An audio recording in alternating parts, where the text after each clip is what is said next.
Or like butt rock. What is butt rock? Like Creed. Why do you call it butt rock? That's what it's called. I don't get it. I don't know why it's called that, but that's what it's called. Like It's Seether is butt rock. Butt, like Butt, butt rock. You've never heard that term before? That's what it's called. no, and that doesn't make any sense to me at all. I don't know why it's called that. That's what it's called though. Butt rock. Like if you look up butt rock, like that's what you'll get. Okay. I didn't know that.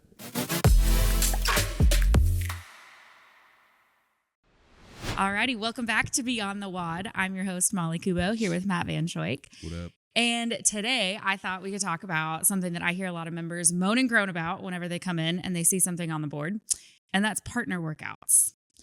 So let's start there. Why do you think partner workouts get a bad rep? Well, first of all, I guess let me see if you agree with me and that do you think our members don't like partner workouts? Yeah, I think, it seems like, I mean, if we were, and I haven't done this and I probably should, but like, I bet if we went in and like looked at attendance on specific partner workout days, it is much lower than it is on a normal day.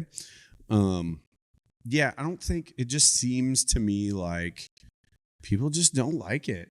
And I don't know if it has something to do with kind of the age range of our membership base. So most of you're a young pup compared to most of our members. I mean, most of us are in our 40s, and like we're married and we've got kids and we kind of are doing, like we're in I don't want to say later stages of life, but it's like I'm not like you have a 2-year-old, right?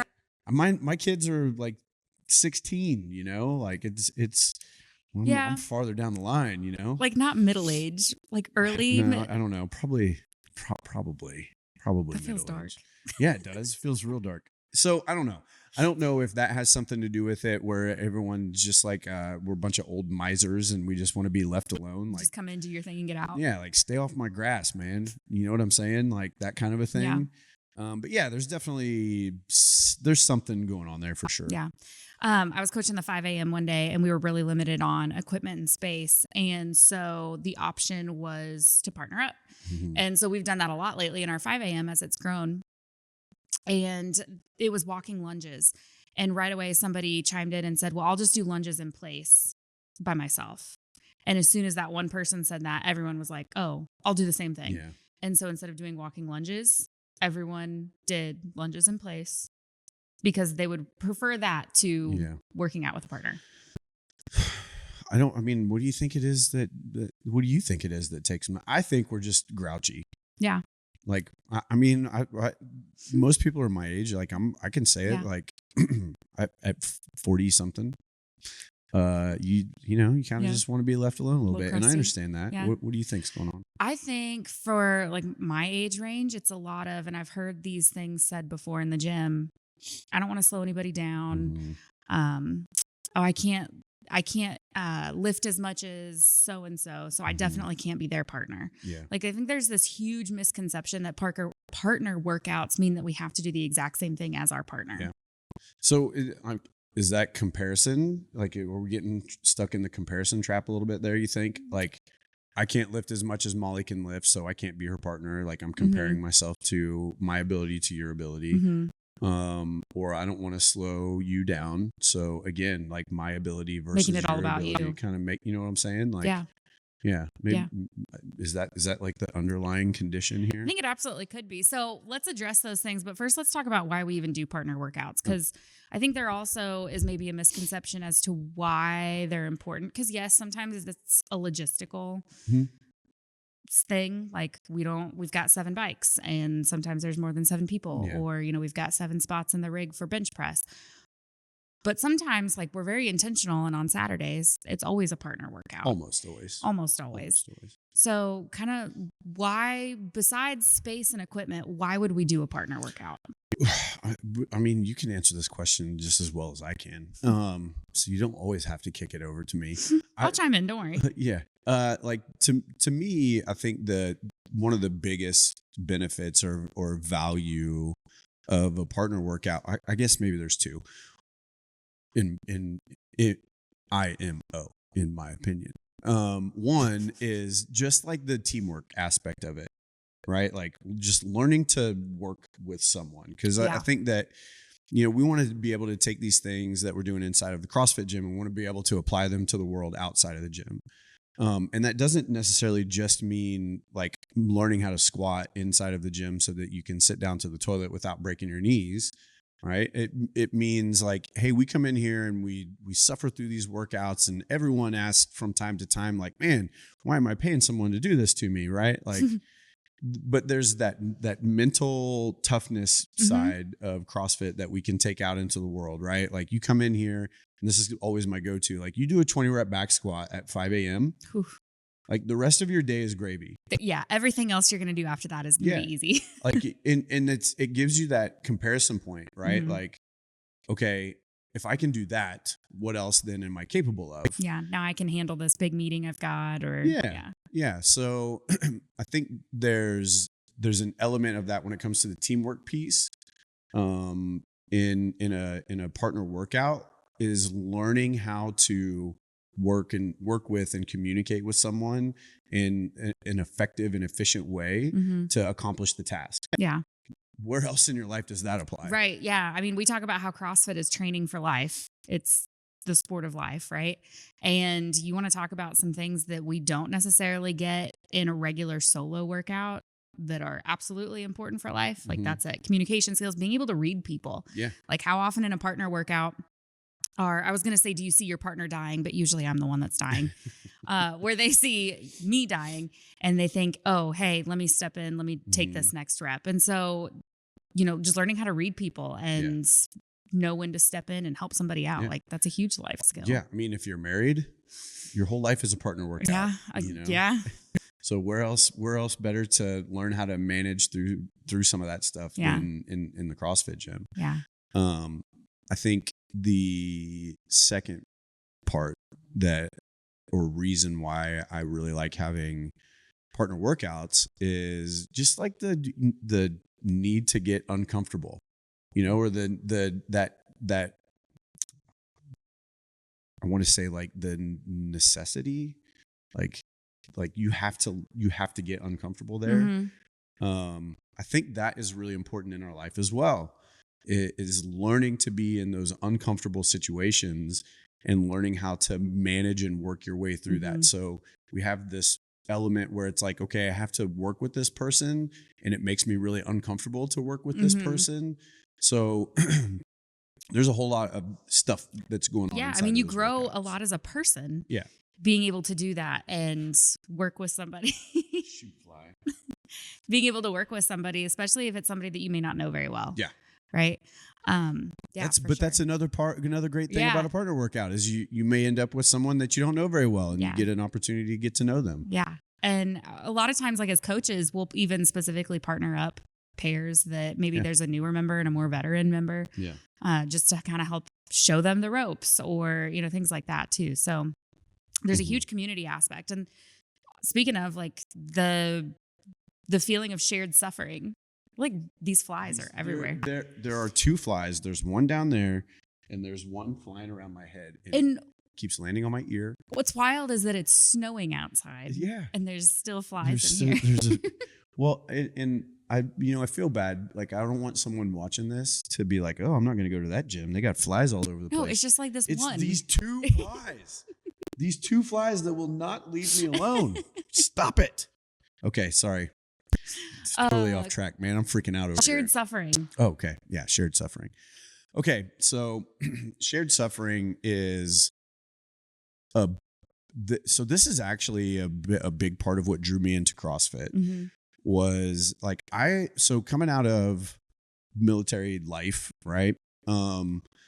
It was, I came home in 2005 from the desert, and from 2005 to 2012, I was like struggling, dude. Like I went from this environment where like I was around these dudes 24/7, just going, living life with these guys. Like we were just weirdly connected with each other. Mm-hmm. I mean, to the point where like, when we go to the bathroom, like we would take group poops, like I played euchre on toilets with these guys, like 4 of us sitting across from each other with a table in the middle, and we would play euchre. That's amazing. You know what I'm saying? Like we were close, and that closeness came from the suffering that we were going through, as a unit, being trapped over in the desert and watching all of this stuff happen and going through all of this stuff.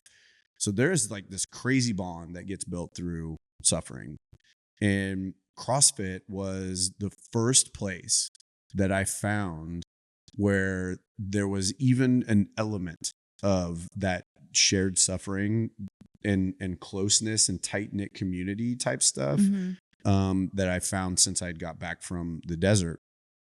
And that's it. I mean, that's been a huge part of this for me, is like, and that's a huge part of the CrossFit community, right? Like, we can go into any gym in the world, like in the whole entire world, and you can ask someone like, yo, what's your Fran time? Or, you know what I mean? Like, and they know what that means. And when you say that, they're like, oh, Fran, like, she's a bitch, and that's like a super common, like everyone knows how bad that workout sucks. Yeah. If you've done that, like, and we can bond over that thing. So, I mean, that's a really important element of CrossFit, and it doesn't get much more shared than in a partner style workout where you're both going through. I mean, I was thinking back actually to the Saturday that we did the sandbag. Oh my gosh. It was like the worst workout of my entire life.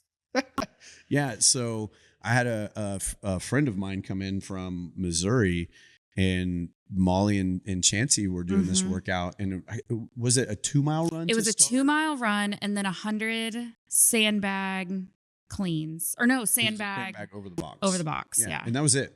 Yeah. That was it. That was the whole entire workout. So it was both partners ran 2 miles like at the same time. And then once you get done, we had a box set up, or a couple boxes banded together, I think. And you grab a sandbag and you just go back and forth over the box. You go, I go. You go, I go. And I think back to that workout, and you and Chancy did that workout together. I think that was maybe the first partner workout her and I have ever done together. What's your relationship with Chancy like right now? A whole lot closer. Yeah.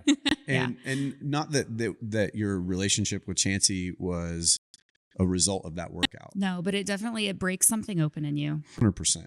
And yeah, I mean, because she saw me die. Yeah. And so she would step in, and yeah, I mean, she had to be patient, and communication had to be a big part of it, especially because I was unable to communicate because I was dying. That's a good example. Yeah. I mean, and now like with Stuart, who came in with me, like we're always going to have that memory together of that workout. And like for real, he's always going to remember that. I can remember workouts that I went to, like we went to the CrossFit Games and went to the affiliate at the CrossFit Games.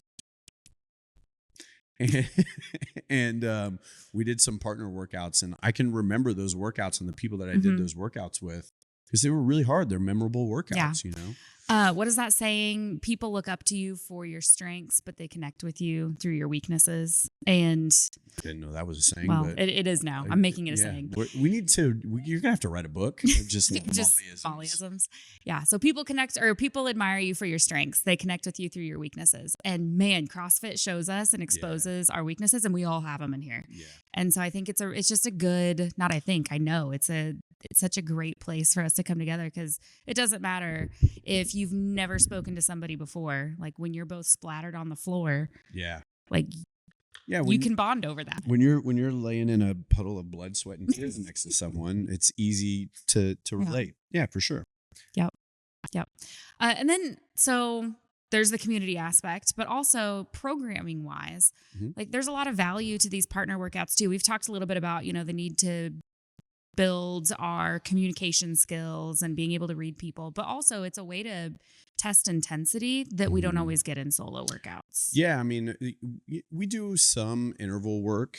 We do a lot of interval work. Yeah. I mean, well, but this is a very different, like, cause now you've got somebody depending on you. Yeah. And it does. I mean, so it gives you that feeling a lot of times of interval work. I mean, depending on the way that the workout is written, most partner workouts are going to be some kind of interval style, meaning you're going to do some work while I stand around and watch Mm-hmm. you and judge and all of the things. Which, side note, just for anybody listening, that's, I think, also a big deter to partner workouts, that we think that the partner is sitting there watching you. No, I'm telling you, your partner is not watching you. I'm not. They are. I don't even see what's happening. They're just trying to survive too. So while Molly's doing her work, I am trying to catch my breath, right? And we kind of, a lot of partner workouts are going to kind of be that I go, you go style.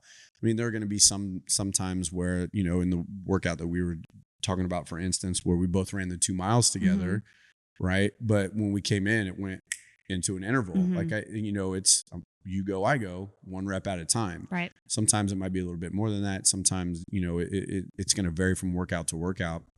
But yeah, I mean, that's important. And I've already lost track of what I was going to talk about here. Oh, there it is. That's number 2, actually, I think. The fly interrupted, and now this. I've lost track of what we're talking about.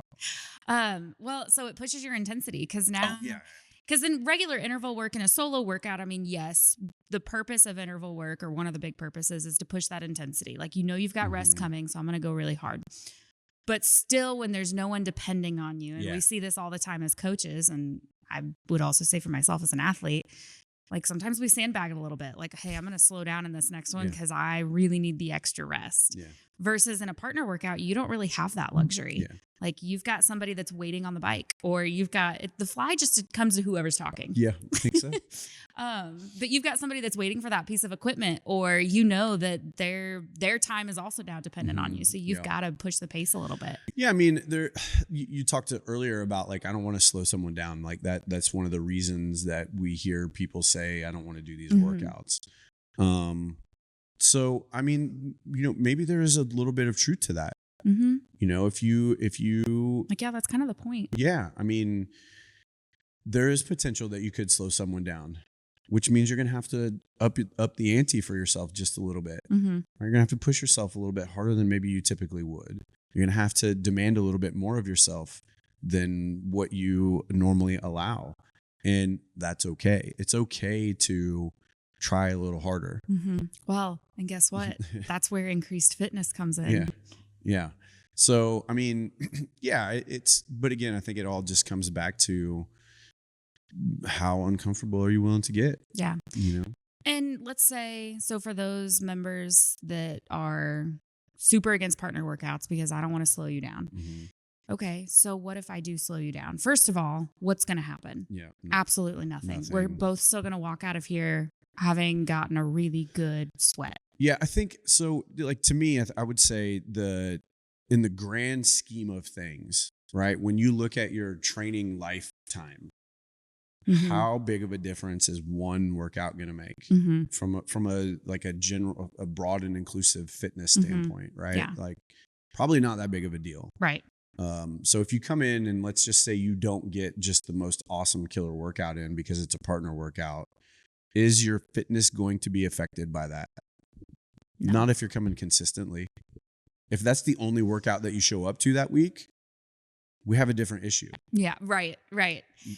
And I would even say, like, okay, so let's say you and I are partners and I'm moving slow, and so you're getting more rest. The other side of that too is that doesn't mean that Matt's getting an easier workout. It means now he's gotten more rest. He's got to push way harder now when he does work.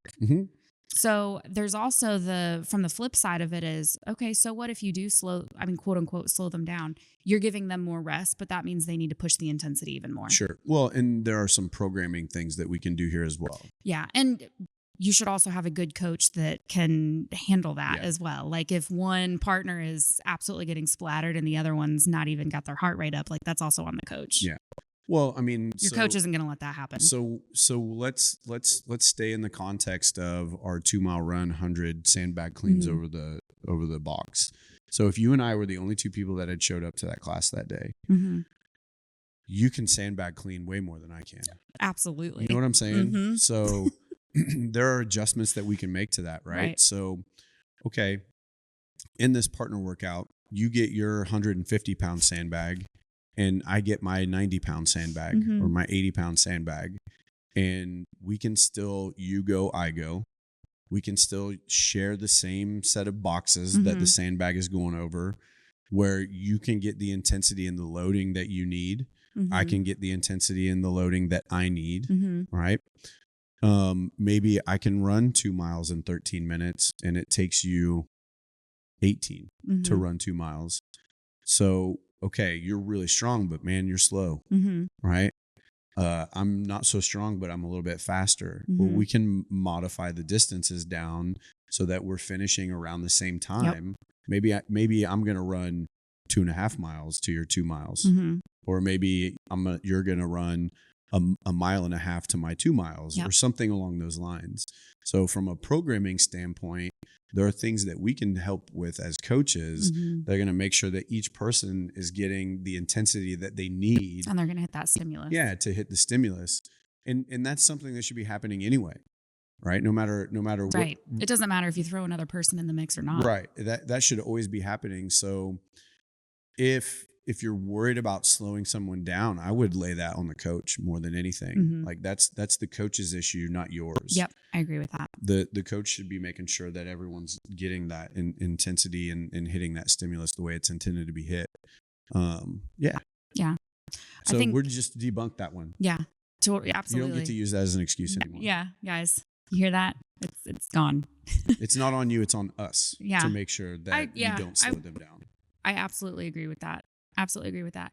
And the other thing too, so I think about like there was another partner workout that was on a Saturday and Zach and I were the only ones that showed up. And it was a machine workout. Oh, and Zach he's a monster on the machines. And that is not my strong suit. Yeah. And so, but there was something else in the workout, I don't even remember now what it was, that was more my strong suit and not his. So it was really neat. It was definitely strict muscle ups. So it was neat to see that balance of like where one person gets to kind of shine and carry in one spot and then another person carries in another spot. And after that, like I know for a fact that Zach and I had this new like relationship and unspoken words through that shared suffering that we'd never had before. And it carries on into other classes too. So don't underestimate that. But that's important. That's an important skill to learn as well, is like how to lean on someone and identify what are you good at and let me help here. And then, hey, here's something I'm not good at. Like I must take a step back. Yeah. And that's a hard thing to do. It's a hard thing to do in life, you know, to recognize someone else's strength and let them do the work and just get out of their way. Yeah. It takes a little bit of humility. So maybe that's another one of those things that we can learn in these partner workouts is, you know, not just like when to push, when to go, when like how to work with someone, but also like, hey, when do I need to take a step back? How do I humble myself to this person that I'm working with and kind of let them take the reins for a little while? Yeah. Yep.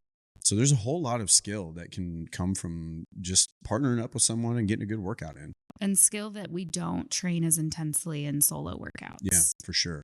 Yeah, I think that is probably the biggest thing that we're missing is just the intensity goes up. It just does. When you've got somebody that is working out right beside you, the intensity is just naturally going to go up. You'll feel that even when we're not doing a partner workout, when there are 15 people in a class and everyone's going at the same time, what's the energy in the room feel like? Oh, it's high. Yeah, it's high, right? You can feel it. And it doesn't even have to it's not like we're trying to turn the volume up on this thing. You know, we're still delivering the same class that we would deliver if there were 2 people in that class. But when the proximity of people gets tighter, the energy level just goes up. Yeah. The intensity level starts to increase. That's why big classes are always more fun than small classes. Oh yeah, for sure.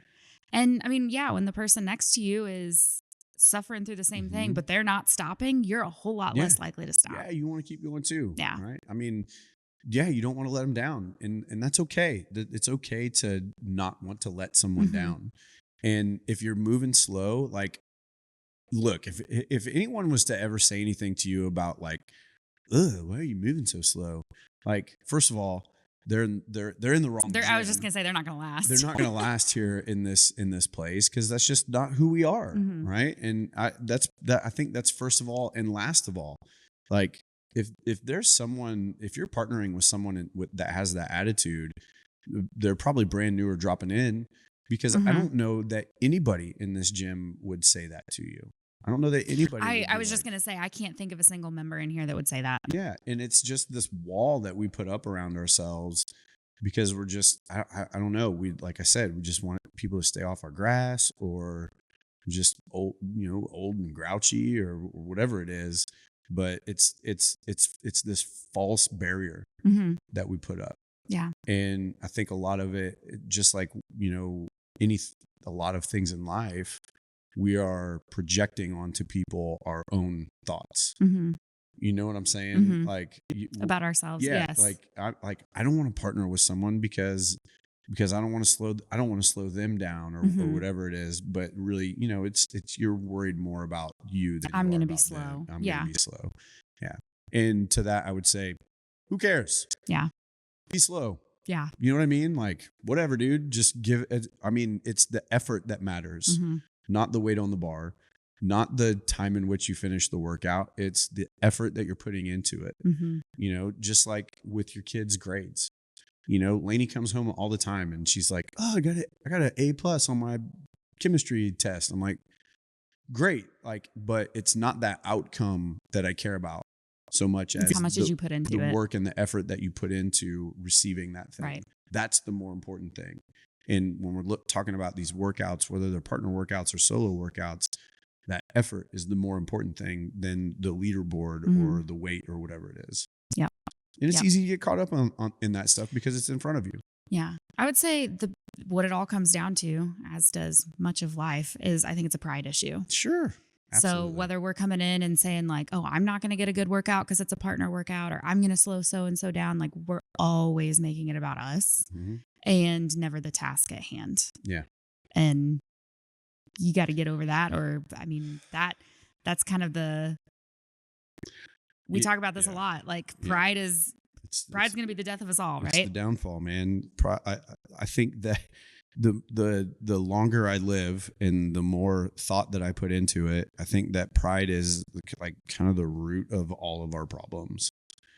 I mean, I know for me, there's a lot of pride involved in everything that I do, and it takes over sometimes. I like, I'm not going to lie to you, man. When I get it, like that bench press bike workout the other day, man, I was beaming. My pride was like, that several of us got time capped on, and meanwhile Matt is over here like finishing it in less than 10 minutes. Right.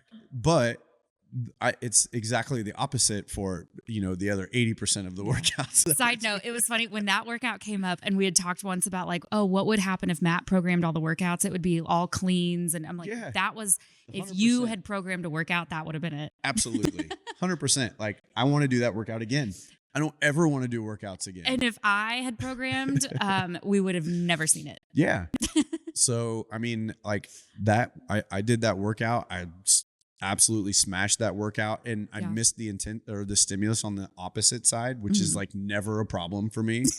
Like I finished way too fast. I went too light. Like it just, that never happens. So I'm like beating my chest. Like I looked at the leaderboard. I was like, yeah, that's what I'm talking about. You know what I mean? Like my pride took over in that workout. But that's not, we have to humble ourselves. Yeah. We have to humble ourselves. And maybe this is a whole separate, it is a whole separate topic and a whole separate episode, but it's important. Like there's nothing wrong with having those and getting those good wins and feeling good about those wins. But yeah, when you let it define who you are or carry into the next thing, like that's when it becomes a problem. And I mean, we see it all the time in here. Like the only reason anybody ever gets hurt in here is pride. Yeah. I mean, when that ego takes over, it can be a big downfall. And I'm just having a thought right now that I haven't quite processed, but there are if your day, the quality of your day depends on where you finished on the leaderboard or whether or not you PR'd a lift that day. Man, what a crazy life that would be to live. Yeah. Right. Because you're constantly going to be up and down, and the level of expectation from one performance to the next, to the next, to the next. I mean, I can see where you are really setting yourself up for a lot of disappointment. And there's probably a lot of us listening to that and we think, oh, okay, well, that's not me, because I can see that's ridiculous. But it is you, because what else are you letting your day be run by? Yeah. Like, is it your 10-minute morning routine and whether or not your toddler allowed you to put pants on her this morning? Is that going to dictate how good the rest of your day is? Can you tell I'm speaking from a place of knowing? Yeah. But yeah, I mean, it's the same thing. Like, you know, for one of us, it may be, oh yeah, I didn't PR today. That's not going to ruin my day. But I had one small interaction with somebody at work that I am going to let ruin my day. Yeah. And it kind of goes back to pride. Like, we're putting so much stock in how we perceive things, and we're just making ourselves the center of everything. Or your performance. Yeah. Right. Yeah. Like performance on any level, like, you know, as a parent, as an employee, exactly. as anything. Yes. Yeah. And as soon as you get that ding and like, hey, you know, you made a mistake here, or you messed this thing up, or this spiral. This didn't quite go the way that you want it to go. Yeah, that can be a really, really hard way to live your life. How the heck did we get here? I don't know, but then I was just thinking too, like, CrossFit is also so helpful in that, because how often do you come into a workout and it doesn't, like, you have this moment of realization, like, this is not going how I thought it needed to, or how I planned on it going. Yeah. And then you've got to kind of switch up your strategy, but we always finish. Yeah. There's always a Every finish. time. We always come through the other side of it, and no one ever regrets coming in. And those are the biggest lessons that we can take away from CrossFit. Like, you know, Greg Glassman says 90% of what happens inside of the box happens between the ears. And that's not just the mind muscle connection, right? That neuromuscular connection that we're trying to create when we're talking about rewiring the way that your body and your brain work together, but also what do you call it? The softer side of this, like the mental like the IQ, the left side of your brain. I don't know which side of the brain that is, but holy cow, it's really coming down. It is really snowing. First snowy day of the year, guys. Charlie's walking in. Good morning, buddy. But this place where, like, you're training your ability to push, your ability to kind of think on your feet. You know what I'm talking about? Like, what is that? What do you call that? I don't know. I was going to say improvise, adapt, and overcome, but that's something else. Well, I mean, but that's a piece of it, right? Yeah, I mean, it's like that toughness, that mental toughness side. You know, that it's not just perseverance. Yeah, perseverance. Integrity. Like, you know, throw your keyword in there, your buzzword, and you're gonna work. And CrossFit trains it. Yeah, you're gonna work on that stuff here in the gym. So it's not always just this physical thing. Yeah. Oh my gosh. That we're training. You know, there's so much of the mind work that goes into it. Yep. So to wrap it up and put a bow on it, a lot of that stuff happens in partner workouts that you don't get in solo workouts. Yeah. So any final thoughts for members that see a partner workout on the board and they think, ugh, I don't want to do that, or let me see if I can go in and do a solo option. Yeah, just stop being a turd, show up and do what's on the board. Just do it. Just do it. Like, I mean, really, that's all there is to it. You're never going to regret it. Yeah. I mean, sometimes you just got to shut up that voice that's in your head that's trying to come up with all of the excuses, the reasons to not do something, and just like literally tell it to shut up and just go and do. And ask yourself why you don't want to do a partner workout, and then don't be afraid to tell your coach that. And we're not like, okay, so like, here's the disclaimer. Like, we're not doing this podcast because we're going to start doing more partner workouts. Oh yeah. No, don't worry, guys. That's not what this is all about. Like, we have just noticed that when partner workouts come up, people tend to shy away. Or there's a lot of requests for a solo option. Yeah. And, you know, if you show up to a big class, we have that large class option. And if we have to, we will use that. But that's not like, we're not planning to use that version of the workout. It's just a tool for us to kind of keep in our back pocket just in case. And that's almost always going to be an equipment limitation Mhm. issue. You know, like Molly said in the beginning, is like we got 7 bikes. You know, if 14 people show up to a class and there's bikes in it, like we're going to have to partner you up. Mhm. Like we got no other option. You know, and no, you can't just get on a rower. Yeah, it's not the same. Like It's not the same. Yeah, you're missing the point. Like there are some times when we can do that, you know, but a lot of times, like, no, you can't just get on a rower, or no, you can't just go run Mhm. 400s. Like it's not the same thing. We're not getting the intended stimulus out of this. So yeah, man, I would just say show up. Just shut up the voice that's crap talking in your head and just do the Yep. thing, man. And if it's written as a partner workout, there's a reason the stimulus is designed for a partner workout. And we know from previous episodes and talking, but we know that in order to increase fitness, that means hitting the stimulus. Mm-hmm. So if you come in, you see a partner workout and you say, oh no, I'm going to do this solo, you're not going to increase your fitness as effectively. Mm-hmm. Yeah. So, Cool. all right. Good talk, man.